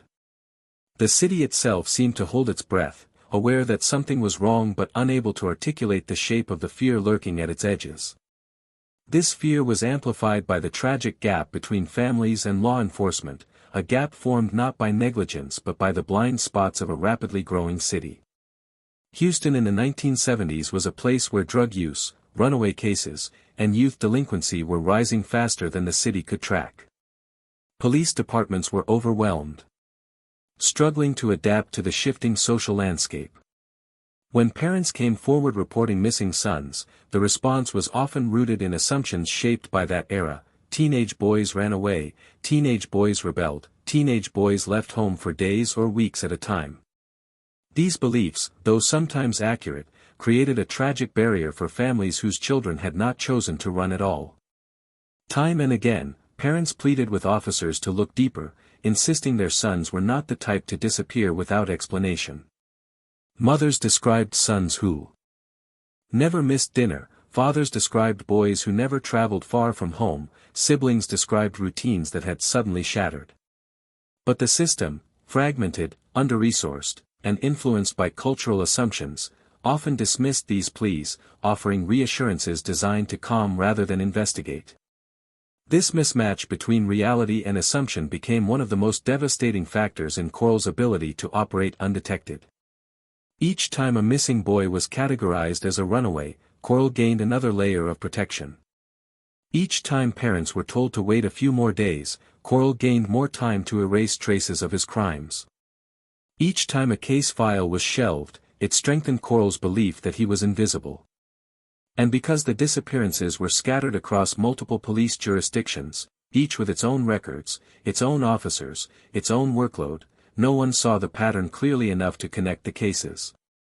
The families who suffered the most were often those whose sons had complicated lives, boys who acted out in school, boys who spent nights away from home, boys who struggled academically or socially. Their vulnerabilities made them easier targets for Corll, and their vulnerabilities made their disappearances easier to misinterpret. These boys did not receive the benefit of urgency, and Corll exploited that deeply. As the list of missing names grew longer, a quiet realm of grief formed in the city. Families who attended the same churches, shopped at the same grocery stores, walked the same streets, but never realized their tragedies were connected. Some parents continued searching for years, posting flyers, knocking on doors, contacting friends of friends, desperately trying to keep their children's names alive. Others fell silent, swallowed by grief, unable to speak about their sons because doing so forced them to confront the possibility that the truth was far darker than they could bear. And still, police continued to categorize the majority of cases as runaways, not out of cruelty but out of misunderstanding. Officers were not trained for serial patterns involving boys, the cultural narrative of the time simply did not include the possibility. Serial killers were imagined as strangers targeting young women, not soft-spoken men preying on teenage boys. And Corll himself remained so painfully ordinary, so harmless in appearance, so polite in demeanor, that he never appeared on anyone's radar. His calmness disguised the storm he carried within. His routine masked the chaos he created. His invisibility made him lethal. The city's blind spots extended beyond law enforcement. Teachers who noticed a student's absence assumed he had transferred or moved away. Neighbors who saw fewer boys walking down their street chalked it up to shifting friend groups. Store owners who used to recognize certain teenagers no longer questioned why they stopped coming in. The subtle decrease in familiar faces went unnoticed because the city was growing, changing, and overflowing with movement. And yet, beneath all this noise was a slow, mounting dread. Rumors spread among teenagers, the ones who still walked the streets late at night, the ones who knew which corners felt unsafe, the ones who knew which adults to avoid. Some boys whispered about a man who offered rides. Others spoke about houses where boys went but did not come back. These rumors traveled from school hallways to neighborhood porches, whispered in half belief, half denial. But rumors are fragile. They lack proof, clarity, direction. They fade before they ignite. And because none of the boys who whispered them knew the full truth, because Henley and Brooks kept Corll's secrets buried beneath layers of fear and manipulation, the city remained trapped in uncertainty. Meanwhile, Corll continued refining his methods, watching the city struggle to comprehend the disappearances while he moved undisturbed through the shadows. His two worlds remained perfectly balanced, the helpful neighbor who drove boys around, and the predator who waited behind a locked door. Each time he escaped suspicion, his confidence grew stronger. Each time a missing boy's case stalled, his private rituals became more structured. Each time he saw a grieving parent on the news, he understood just how deeply hidden he was. The result was a perfect storm, families desperate for answers, police overwhelmed, communities paralyzed by fear and denial, and Corll operating with a level of freedom that allowed him to expand his crimes far beyond what anyone imagined possible. And as the city sat on edge, caught between confusion and a sense that something unspeakable was happening just out of sight, the chain of events that would finally expose Corll began quietly forming, fueled not by professional investigation but by the shifting loyalty of someone inside Corll's own circle. A shift that would eventually force Houston to confront the truth it had been unable to see all along. A shift that would break the silence surrounding the missing boys. A shift that would shatter the illusion protecting Dean Corll and bring one of America's most disturbing cases into the light, whether the city was ready for it or not. Chapter 12, Cracks in the Circle, Henley's loyalty begins to shift. By the mid-1970s, the world Dean Corll had constructed, his routines, his rituals, his carefully controlled environment, began showing its first fragile fractures, and the most significant of those fractures formed inside the mind of the boy who had once been his most obedient accomplice, Elmer Wayne Henley. Henley had entered Corll's life at a young age, shaped by instability, eager for validation, and vulnerable to the psychological manipulation Corll used so effectively. For years, Henley believed the twisted narrative Corll fed him, the story that their actions existed within a private world of loyalty, secrecy, and purpose. But as time wore on, and as the disappearances across Houston intensified, Henley found himself standing at a crossroads between the boy he had been when Corll first ensnared him and the young man he was becoming, someone whose conscience, however buried, had begun clawing its way back to the surface. Henley's transformation did not happen in a sudden burst of clarity, it unfolded slowly, quietly, in small moments of unease that accumulated like weight on his chest. At first, the doubts were fleeting, brief flashes of discomfort, moments where Corll's explanations no longer carried the same certainty they once had. Perhaps it was the growing list of boys who vanished. Perhaps it was the friends Henley himself brought to Corll who never returned home. Perhaps it was the quiet grief of their families echoing across the neighborhoods. Or perhaps it was simply the natural consequence of aging out of the emotional vulnerabilities Corll had exploited so carefully. Whatever the cause, Henley's loyalty, once unwavering, began to tremble. He noticed things he had ignored before, the way Corll's eyes sharpened with anticipation at certain moments, the way he controlled the atmosphere of his home with oppressive silence, the way Brooks obeyed Corll with a mixture of fear and resignation. The way Corll never acknowledged the weight of what they had done. Henley saw how deep the manipulation had gone, how Corll shaped their reality with soft-spoken commands and quiet expectations, and he began to feel the first spark of anger, an emotion Corll had never prepared to face. That anger grew subtly at first, rising in Henley like a shadow he couldn't outrun. He watched as Corll targeted boys who were younger, more vulnerable, more trusting. He watched as Corll's rituals became more frequent, more methodical, more confident. He watched as the disappearances were dismissed again and again by police, leaving families devastated and Corll emboldened. And for the first time, Henley began to sense the monstrous scale of what he had been drawn into. These realizations arrived slowly, not in clear revelations but in quiet, lingering discomfort that refused to loosen its grip. Henley still lived under Corll's influence, still returned to his home, still followed the routines Corll had drilled into him. But internally, the ground began to shift. A fracture opened between his actions and his conscience, widening each time he saw a missing boy's face on a flyer, each time he overheard parents searching the streets at night, each time Corll prepared his home for another victim with cold, steady hands. And then, a more personal fear began to take root in Henley, the fear that he himself could become replaceable. Corll's dependence on Henley had once seemed secure, but as Corll's rituals grew more extreme, as his appetite for control expanded, Henley sensed that the man he once saw as a protector now viewed him as another tool, useful only as long as he remained loyal. Henley watched the way Corll studied him, the way he assessed his mood, the way he reacted when Henley hesitated or asked questions. In Corll's private world, hesitation was dangerous. Questions were unwelcome. Doubt was a threat. And Henley began to understand, with quiet dread, that if he ever stopped serving Corll's needs, he could easily become the next victim. This fear blended with his growing guilt, forming a toxic storm inside him. It kept him awake at night. It made his hands tremble when he thought about what he had participated in. It caused him to pull away emotionally even as he continued playing the role Corll expected. The more he realized the truth, the more trapped he felt. Leave, and Corll would kill him.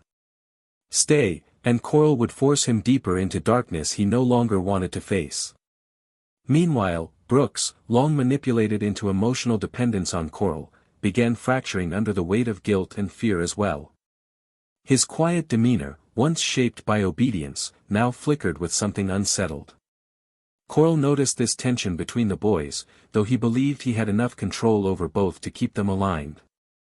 He underestimated what years of fear, guilt, and internal conflict could do to the fragile psyches of teenagers forced into complicity.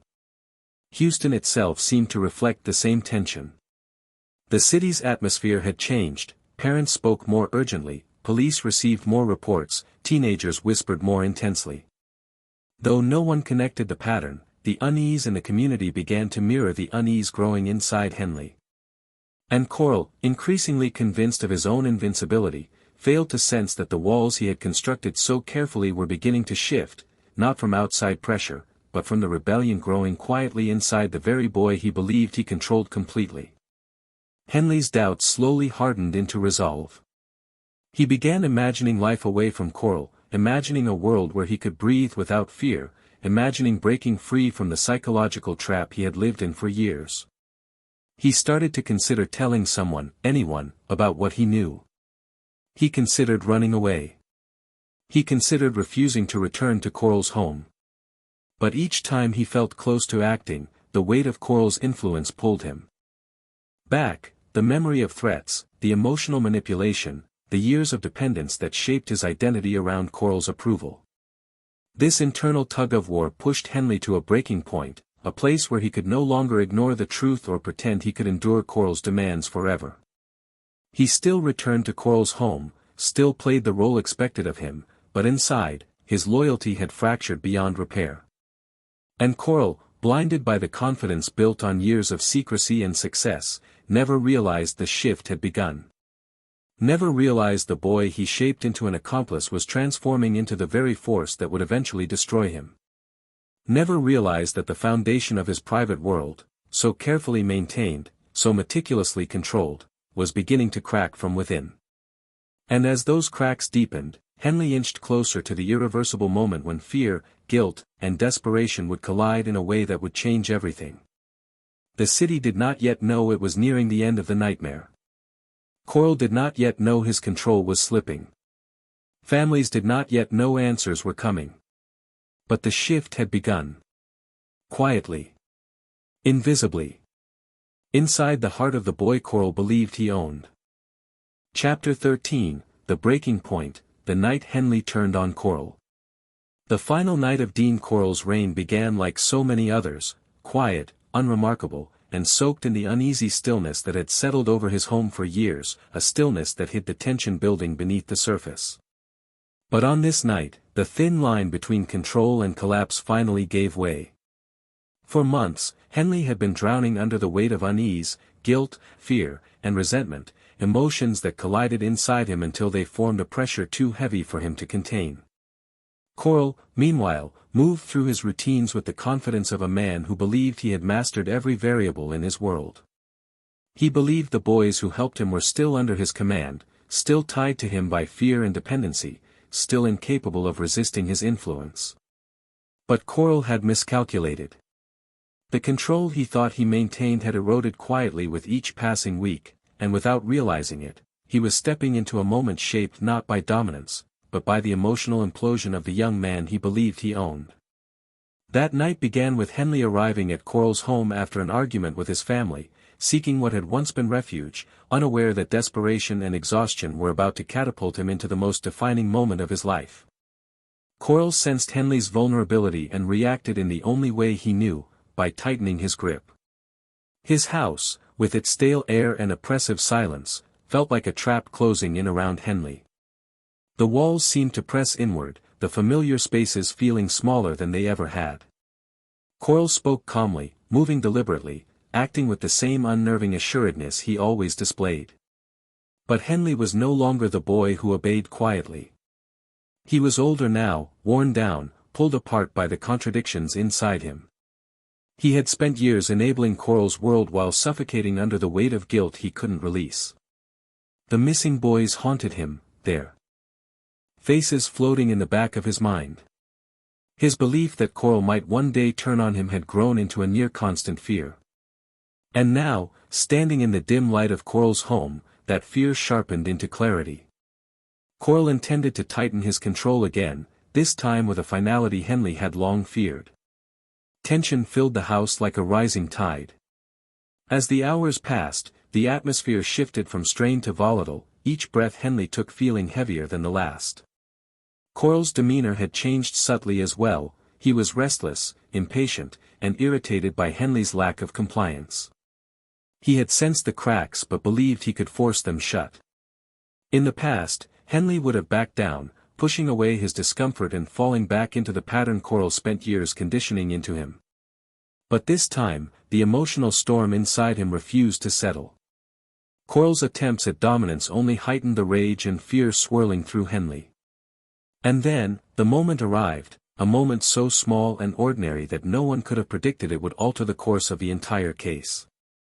A confrontation sparked between them, sharp and sudden, fueled by frustration that had been building for years. The argument cracked open everything Henley had tried to suppress. Corll's calm mask slipped for the first time in Henley's presence, replaced by the chilling certainty of a man whose patience had run out. The dynamic shifted instantly, and Henley's fear crystallized into something absolute. He believed Corll was going to kill him. Whether Corll intended to or not remains a matter of psychological debate, but to Henley, the threat felt real and immediate.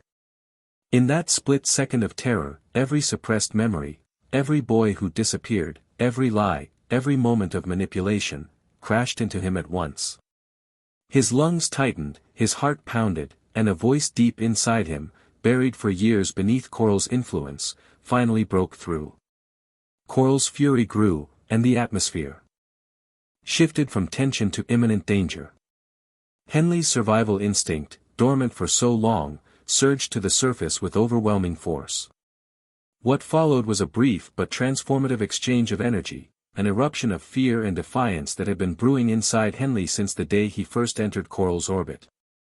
Corll, accustomed to complete dominance, could not comprehend that Henley might resist him. He misread the shift, assuming his authority remained intact. But Henley no longer saw Corll as a protector or a mentor. He saw him as the source of every nightmare he had lived through, every guilt-ridden moment he couldn't escape. In that confined space, surrounded by the ghosts of what had been done within those walls, Henley's fear snapped into action. The next seconds unfolded with the speed and force of a dam finally breaking. Henley moved with pure survival-fueled instinct, driven not by courage but by desperation. Corll, caught off guard, tried to reassert control, but the balance of power had shifted irreversibly. The house, once a silent witness to Corll's rituals, now echoed with the force of a reversal he never anticipated. In a matter of moments, the man who had controlled every outcome of his private world for years found himself face to face with the one variable he had never prepared for, a boy who no longer feared him. And Henley, fueled by years of repression, acted in a way that even he could barely comprehend. His body moved before his mind processed what was happening, and in that surge of motion, the dynamic of the entire case flipped. The quiet, methodical routines Corll had perfected ended in a burst of chaotic energy. Corll's reign, built on silence, secrecy, and manipulation, collapsed in a matter of seconds. The finality of it settled into the walls like an exhaled breath. The house fell silent, a silence unlike any it had held before. For the first time in years, the oppressive stillness was not controlled by Corll. It was the aftermath of his undoing. Henley stood in that silence, trembling, overwhelmed, unable to fully grasp what he had done. The weight of years of guilt, fear, and manipulation pressed down on him all at once. His hands shook. His chest tightened. The room around him felt unreal. The world outside continued as if nothing had happened, cars driving down distant streets, dogs barking in the dark, the hum of a sleeping neighborhood unaware that everything had changed. And Henley, still caught in shock, walked to the nearest phone, his voice trembling as he made the call that would unveil one of the most disturbing cases in American history. The confession spilled out of him in fragments, shaped by panic and disbelief. Police officers, thinking they were responding to a disturbance, arrived with no idea they were stepping into the center of a nightmare that had been unfolding for years. Henley's breaking point became the moment that shattered the silence of Houston Heights, the moment that exposed the truth hidden behind Corll's ordinary exterior, the moment that ended the reign of a predator no one suspected. And as officers moved through the house, following the trail Henley's words revealed, the full weight of what Corll had constructed, what he had hidden, began its slow, horrifying rise to the surface. Chapter 14, The Discovery, Houston confronts the hidden horror. When police entered Dean Corll's home after Henley's frantic confession, they expected chaos, violence, maybe even a simple domestic disturbance, but they did not expect the stillness that greeted them, a stillness that felt unnatural, as though the air itself had been holding its breath for years. Officers moved cautiously, stepping into a space that seemed ordinary at first glance. The walls were quiet, the rooms neat, the air thick with the lingering scent of a life lived behind closed doors. Nothing looked out of place in the way one would expect from a scene connected to violence. Instead, everything was arranged with an unsettling precision that hinted at the controlled world Corll had maintained. As officers surveyed the house, Henley's shaken voice filled the silence, guiding them not with certainty but with the fractured recollections of someone finally confronting the truth he had lived in for years. His words came out unevenly, heavy with emotion, each statement drawing officers deeper into a reality that seemed too horrifying to accept. They followed him from room to room, his steps unsteady, his eyes darting as if expecting the ghosts of the past to emerge from the shadows. At first, what they saw seemed too ordinary to match the terror in Henley's voice. But as they opened drawers, closets, and storage spaces, the unsettling truth began to creep into view, not through gore, but through objects that had no place in a home untouched by violence: coiled ropes, handcuffs, strips of cloth, plastic sheets, boards drilled with holes, and lengths of nylon cord, objects that, individually, might have been harmless, but together painted the unmistakable outline of a private world shaped by control, domination, and ritual. The deeper the search went, the heavier the atmosphere became. The rooms felt suffocating, not because of what was immediately visible, but because of what those objects implied about the unseen horrors that had unfolded within those walls. Officers exchanged glances, quiet, unsettled, realizing they had stumbled into something far larger than they had anticipated. The weight of Henley's confession settled upon them like a suffocating fog. And when they reached the storage areas, the truth crystallized. Items belonging to the missing boys, wallets, identification cards, clothing, were discovered tucked away in containers and drawers, each object carrying the silent echo of a life interrupted. A shoe with no matching pair. A shirt too small to be Corll's. A bracelet engraved with a name officers recognized from a missing persons report. The evidence came together not in a single dramatic moment, but in a slow, unrelenting revelation. The puzzle pieces formed a picture that none of them wanted to see. This house, kept so ordinary on the surface, had been the center of a nightmare unfolding quietly in Houston for years.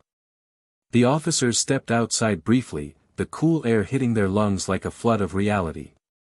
They radioed for additional units, investigators, and command staff, their voices steady but shaken. The house was sealed, the property secured, and Henley, still trembling, still overwhelmed, sat in custody, staring into space as though his mind couldn't reconcile the weight of everything he had just exposed. Word spread quickly through the department. Detectives arrived, walking into the home with a mixture of caution and disbelief. The house was photographed, catalogued, documented, every corner examined in a slow, methodical process shaped by shock. But the discovery inside the home was only the beginning. As Henley continued to talk, his voice cracking under the weight of confession, he pointed officers toward an even darker truth, locations where Corll had buried the boys whose names had haunted Houston for years. These were not singular sites but multiple, scattered across the region, chosen for their isolation and anonymity. Officers prepared for the worst, not knowing how many victims they were about to uncover. The first excavation site brought a hush over everyone gathered. As shovels broke the earth, the scent of damp soil mixed with the gravity of the moment. Officers dug carefully, slowly, methodically. And then, in the dirt beneath their feet, the first remains were revealed. A quiet, devastating silence fell over the group. No one spoke. No one could. Detectives stepped back, realizing they were standing on a burial ground far larger than they had imagined. The grim work continued for days, the ground yielding victim after victim, each discovery amplifying the horror of what had been hidden for so long. The scale of the tragedy became impossible to ignore. Names of missing boys, once dismissed or forgotten by overwhelmed police departments, suddenly resurfaced with painful clarity. Families who had clung to hope for years were confronted with the truth in the most devastating way. Officers carried remains with solemn care, handling the evidence with the reverence it deserved, aware that each set of bones represented a child whose life had been stolen. The media caught wind of the developing case, and soon the excavation sites were surrounded by reporters, cameras flashing, microphones thrust forward, capturing the grief, the outrage, the disbelief. Houston, once blind to the pattern, now faced the full magnitude of what had occurred within its neighborhoods. Corll's crimes shattered the sense of safety the city once held. Parents looked at their children with new fear. Teenagers who once roamed freely now felt the weight of vulnerability. Communities that had once dismissed concerns now realized how warnings had slipped through the cracks. The discovery forced Houston to confront not only Corll's actions but also the systemic failures that had allowed him to operate undetected for so long. Police departments re-evaluated their missing person procedures. Families demanded answers. The city grappled with guilt, horror, and the need for justice. As the recovery process continued, the true scale of Corll's crimes came into sharp focus. The number of victims grew. The details of his methods emerged. The involvement of Brooks and Henley came to light. Each revelation deepened the ache within the community. Yet amid the horror, there was also a profound sense of clarity, a collective understanding that the silence which had protected Corll for so many years had finally been broken. Inside the police department, investigators reviewed the evidence, their faces drawn and weary. Outside, families gathered in clusters, some receiving closure, others still waiting, all bound together by grief that stretched across years. And at the center of it all was the house now stripped of its façade, no longer a quiet home in a quiet neighborhood but the epicenter of one of the most disturbing serial killer cases in American history. Henley's confession had cracked open a nightmare, and the truth that poured out forced Houston to see what had been hidden in plain sight. A city that once trusted the ordinary learned that evil can wear the most unremarkable face. And as the excavation sites closed, the house was emptied, and the remains were sent for identification. One era of silence ended, and another era began, one defined by justice, reckoning, and the long shadow of what Dean Corll left behind. Chapter 15, Legacy of Shadows, How the Candyman Changed Houston Forever. In the months that followed the discovery of Dean Corll's crimes, Houston became a city transformed, carrying the weight of a truth so heavy it reshaped the community's identity and forced an entire nation to confront the unsettling reality that predatory evil can grow not in chaos or spectacle, but in the quiet, unremarkable corners of ordinary life. The aftermath unfolded slowly, like a storm drifting away while leaving irreversible damage behind, and the echoes of Corll's actions lingered in every conversation, every headline, every whispered memory shared by neighbors who now questioned how they had failed to see what was happening right beside them. The families of the victims bore the deepest scars, facing the heartbreaking task of identifying remains, planning funerals, and reconciling years of uncertainty with the devastating confirmation of what had truly happened. No parent expects closure to come in the form of a grave excavated from the earth, and for many, closure was too soft a word to describe the complex mixture of grief, rage, relief, and guilt that surged within them. Some families turned inward, trying to rebuild their lives quietly, while others demanded public accountability from law enforcement and city officials. But all were bound together by a loss so profound it reshaped their futures. The names of the boys, once dismissed as runaways, became symbols of systemic failure. Their faces were printed in newspapers, displayed on memorial walls, mentioned in community meetings, and held close by loved ones who had never stopped searching for them. Schools organized vigils. Churches held services. Community groups formed networks dedicated to supporting grieving families. And Houston, a city that had once shrugged off the warnings, now found itself confronting its own blind spots with painful clarity. Police departments across the region were among the first to change. Investigators reviewed old missing person files, re-evaluated their assumptions about runaways, and began to treat every disappearance with a seriousness previously reserved for confirmed abductions. Procedures were rewritten. New systems for interdepartmental communication were created. Training programs emphasized the importance of recognizing patterns and listening to families. The Candyman case became a turning point, a cautionary tale studied by officers across the state and eventually across the nation. It was a reminder that evil does not always announce itself with noise and chaos, sometimes it slips quietly through the cracks, hidden behind a polite smile, waiting for opportunity. Brooks and Henley, whose involvement in Corll's crimes shocked the entire country, became the subject of both public outrage and psychological examination. Their roles, shaped by manipulation, emotional dependence, and moral disintegration, raised difficult questions about culpability and coercion. Experts debated whether they were victims, perpetrators, or something in between, a gray area previous serial killer cases had rarely examined. Their trials became national spectacles, drawing attention to the ways young, vulnerable minds can be twisted by dominant, manipulative figures. Psychologists interviewed them extensively, attempting to untangle the web of influence Corll had woven over their lives. Scholars analyzed Henley's breaking point, trying to understand how a boy who participated in Corll's world eventually became the one to end it. Their testimonies offered chilling insight into Corll's methods, his calm voice, his calculated routines, his ability to exploit the vulnerabilities of troubled boys who sought structure, attention, or escape. Corll himself became a subject of intense psychological study, even in death. Experts pieced together his childhood, his behavioral patterns, the contradictions of his public persona, and the inner universe that shaped his compulsions. Unlike many serial offenders, Corll left behind no dramatic writings, no manifestos, no attempts to justify his actions. His silence only deepened the mystery. What drove him? What shaped the shift from a polite candy factory worker to a calculating predator? What internal logic governed his rituals? These questions, unanswered, became part of his legacy, an unsettling reminder that some minds operate in shadows the world may never fully understand.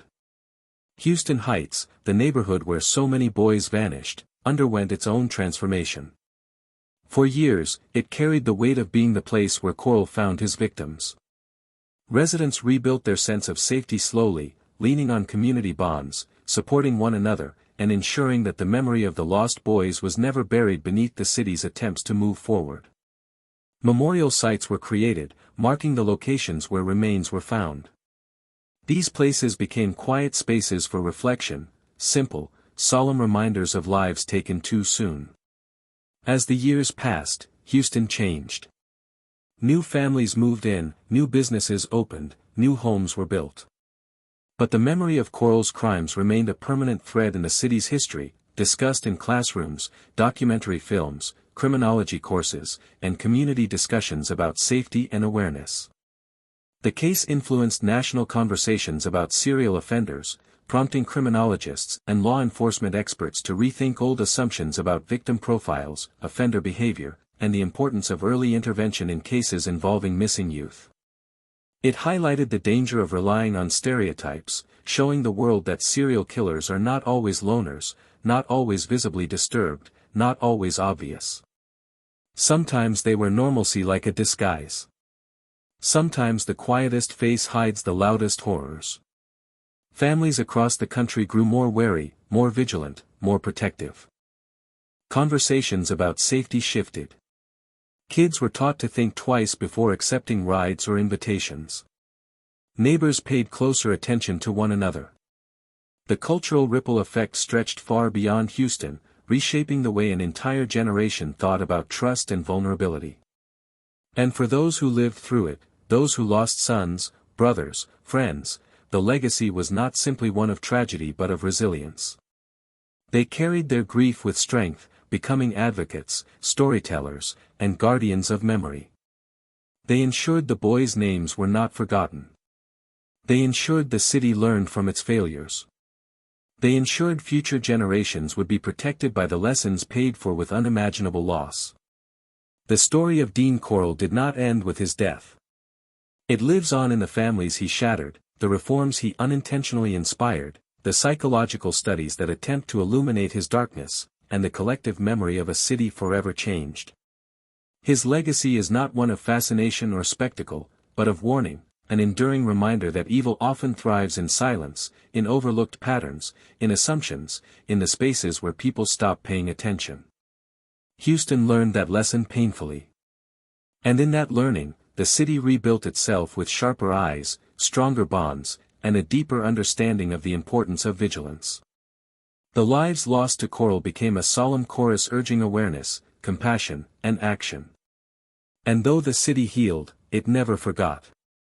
The shadows Corll left behind serve as a permanent reminder, even the most ordinary face can conceal extraordinary darkness, and sometimes the monsters that haunt history walk quietly among us long before anyone sees them for who they truly are.